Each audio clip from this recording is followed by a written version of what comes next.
tuh meh apa ya mulai dok berona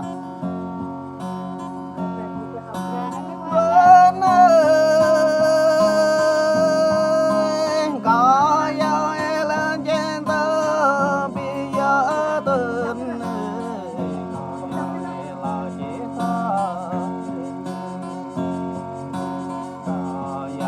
là con ya biết đòi lá tên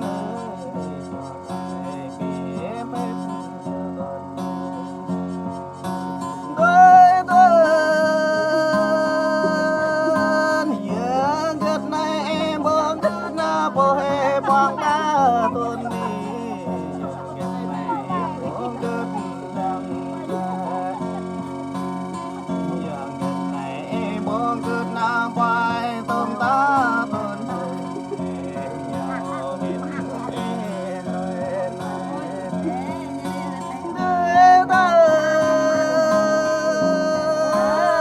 có lẽ em đưa ôm lướt cả bèo tập đôi tuần có lẽ em đưa ôm lướt cả bèo đưa ôm ra cả bèo cái chim đứt tuần ơi tôm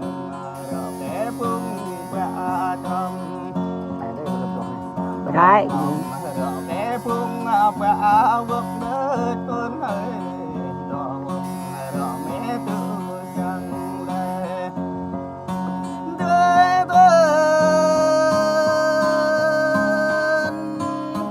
dòng bét mượt lương có bay đây có em này tuần đi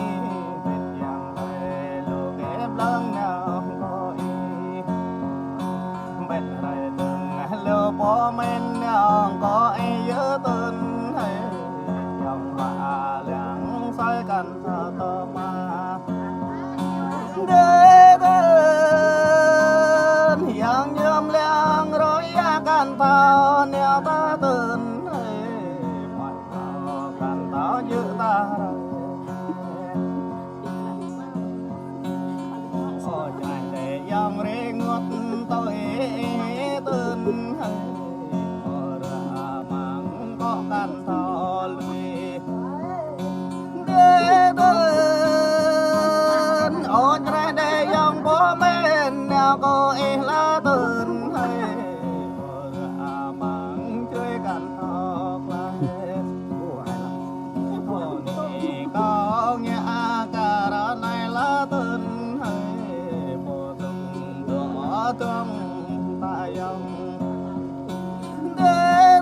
lắm lời bè tê